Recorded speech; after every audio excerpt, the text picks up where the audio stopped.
आज इस कार्यक्रम में पिछले कार्य समिति की बैठक जो ग्वालियर में आयोजित की गई थी, उस परिप्रेक्ष्य में जब विधानसभा का चुनाव हमारे सामने था और एक चुनौती नहीं लेकिन डबल चुनौती हमारे सामने थी, विधानसभा चुनाव, उसके बाद लोकसभा चुनाव। इस सदन में बैठे हुए एक एक भाई, एक एक बहन ने जो उस समय गांठ बांध लिया, ठान लिया कि हम युद्ध के मैदान में उतरेंगे तो दो भावना के साथ उठेंगे। एक भावना भय का और दूसरी भावना भूख की।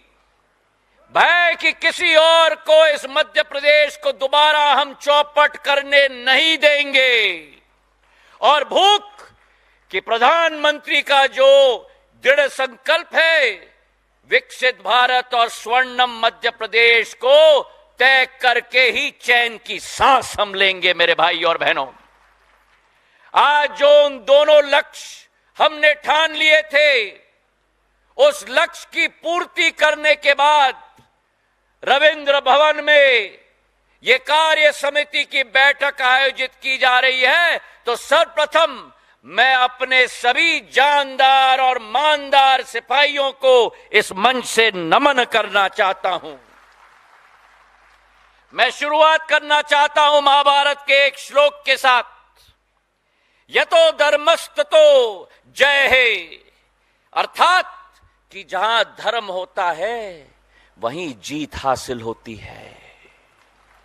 ये जीत मेरे भाई और बहनों, ये जीत अभी जो लोकतंत्र का पर्व हुआ है, ये जीत सत्य की जीत रही है। ये सत्य और अहंकार के बीच की लड़ाई रही, ये अविश्वास और विश्वास के बीच की लड़ाई रही। और कहा जाता है कि सत्य परेशान हो सकता है लेकिन सत्य, अरे दम के साथ, सत्य पराजित नहीं हो सकता मेरे भाई और बहनों। और ये धर्म का देश है हमारा, और इस धर्म के देश में जो प्रमाण जनता ने दी है कि ये जीत अगर जीत रही है तो नकारात्मक तत्वों के विरुद्ध एक जीत रही है। ये जीत रही है तो प्रदेश की जनता की शक्ति की जीत रही है, और अगर ये जीत रही है तो मेरे जाबाज सिपाहियों की मेहनत और मशक्कत के आधार पर जीत रही है। और आज इस मंच से जब संकल्प और प्रण हमने लिया था, हमारे एक एक मध्य प्रदेश के कार्यकर्ता ने जो संकल्प लिया कि बूथ जीता तो चुनाव जीता, बूथ जीता तो चुनाव जीता, और मेरा बूथ सबसे मजबूत। और उस संकल्प को सिद्धि तक पहुंचाते हुए अभी अध्यक्ष जी कह रहे थे 80% बूथों पर हम जीते हैं, लेकिन 100% जीत अगर देश के किसी राज्य ने भारतीय जनता पार्टी को दी है तो मेरे मध्य प्रदेश की जनता और कार्यकर्ताओं ने दी है। मेरे भाई और बहनों, 29 की 29 सीटें। अभी हमारी क्रिकेट की टीम वर्ल्ड कप जीत के आई है, और वैसे ही हमारी भारतीय जनता पार्टी की टीम और प्रदेश की जनता ने 29 के 29 सीटों को भारतीय जनता पार्टी की झोली और प्रधानमंत्री नरेंद्र मोदी जी को सशक्त करने के लिए उनके हाथों में दिया है मेरे भाई और बहनों। और वो अहंकार वाली कांग्रेस पार्टी का खाता भी नहीं खुला है।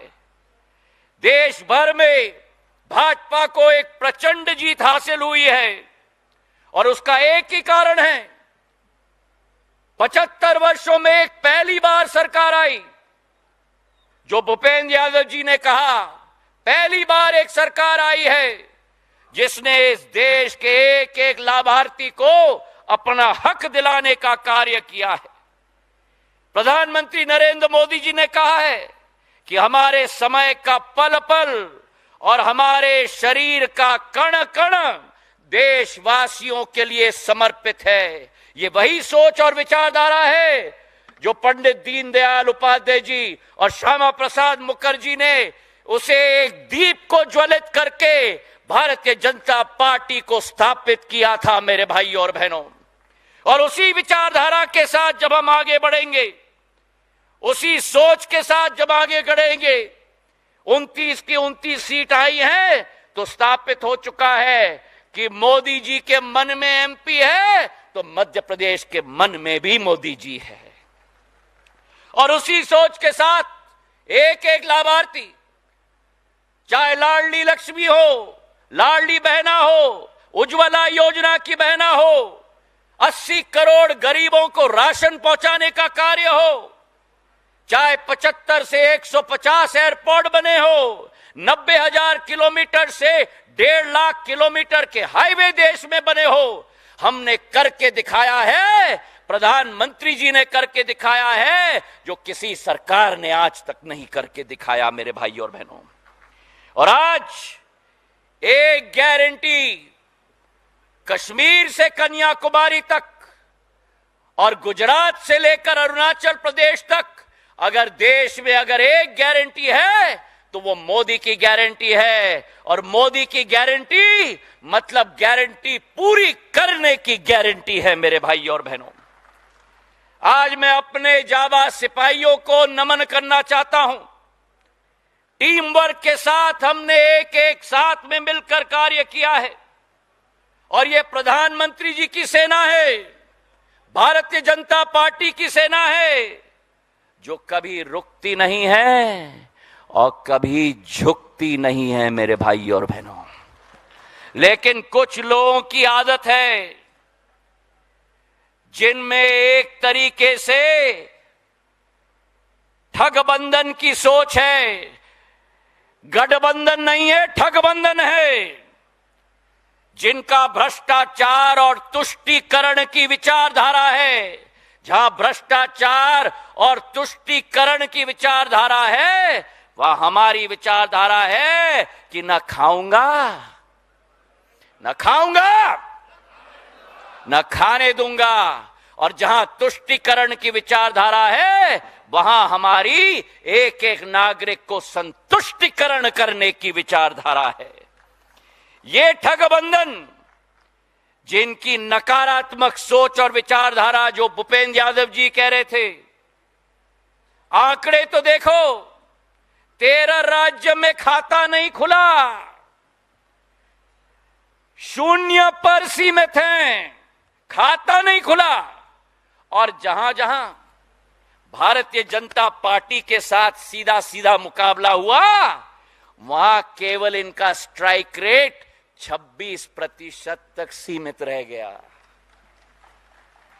जो भारतीय जनता पार्टी 4 में से 3 सांसद जीते हैं, तो ठगबंधन का केवल 1 सांसद जीता है। और आजकल बात बहुत कर रहे हैं, बहुत फुदक रहे हैं। अरे भैया, 3 चुनाव के आंकड़े ले लो, 3 चुनाव, एक नहीं, 3 चुनाव के आंकड़े ले लो। 2014, 2019, 2024, 3 चुनाव के आंकड़े लेकर भी सारे 3 चुनाव के आंकड़ों को जोड़ लो, अपनी झोली में डाल लो। उसके बाद भी 2024 की भारतीय जनता पार्टी की 2039 सीटों तक आप नहीं पहुंच सकते। क्या मुकाबला करोगे? और आज जो अभी बहन कविता पाटीदार जी ने कहा, भारत के प्रजातांत्रिक इतिहास में 75 वर्षों में मैं तो ये मानता हूं पहली बार ये देश में हुआ है कि किसी एक व्यक्ति पर देश की जनता ने एक बार नहीं, 2 बार नहीं, लेकिन तीसरी बार भारतीय जनता पार्टी की सरकार प्रधानमंत्री नरेंद्र मोदी जी के नेतृत्व में स्थापित किया है। वो जमाना आजादी का जमाना था जब ना पक्ष ना विपक्ष था। वर्तमान के राजनीति में यह पहली बार संभव हो पाया है तो भारतीय जनता पार्टी प्रधानमंत्री जी के नेतृत्व में करके दिखाया है मेरे भाई और बहनों। और इसलिए आज एक ही लफ्ज में कहना चाहता हूं कि ये जीत हमारी सकारात्मक सोच, इस नकारात्मक सोच के ऊपर की जीत है। ये जीत हम 20 वर्ष आगे की सोच रहे हैं। ठगबंधन अपने इतिहास को छोड़ नहीं पाती है। इस जीत का श्रेय प्रधानमंत्री ने देश की जनता जनार्दन और भारतीय जनता पार्टी के कार्यकर्ता को दिया है। और आज भी ये ठगबंधन जनादेश को स्वीकार नहीं कर पाती, अपने घमंड में अभी भी अटकी हुई है। आज पॉलिटिक्स विद परफॉर्मेंस का समय आ चुका है और भगवान श्री कृष्ण ने कहा था तुम्हारा कर्तव्य है वही तुम्हारा सच्चा धर्म है। आज हमारा सच्चा धर्म है जो प्रधानमंत्री जी ने कहा है कि इस बार तीसरी टर्म यानी 3 गुना ज्यादा मेहनत, तीसरा टर्म मतलब 3 गुना ज्यादा शक्ति, तीसरा टर्म मतलब 3 गुना ज्यादा रिजल्ट। ये हमारा संकल्प होना चाहिए। आज हमारा भाग्य है कि प्रधानमंत्री जी जैसे एक शक्तिवान नेतृत्व, विजन के साथ एक नेतृत्व आज हमें मिले हैं। और आज इस दिवस पर हमारे संस्थापक श्यामा प्रसाद मुखर्जी जी, दीनदयाल उपाध्याय जी, मेरी आजी अम्मा राजमाता विजय राजे सिंधिया जी को, अटल जी को, अडवाणी जी को, कुशाभाऊ ठाकरे जी को मैं नमन करता हूं। और ये संकल्प हम साथ में लेते हैं कि हम गढ़ते चलेंगे जब तक विकसित भारत न स्थापित करेंगे। अमृत काल से शताब्दी काल का सफर के लिए भारत के लिए अपना एक एक बूंद पसीना क्या, हमारा खून भी समर्पित करेंगे। Eklavya University Damoh will guide you towards a bright future. 28 acres of lush green campus, largest campus of Bundelkhand, experienced and dedicated faculty. 50 future-ready courses taught in 12 different schools, separate courts and ground for sport, fully equipped lab and workshop, safe and fully equipped separate hostel for girls.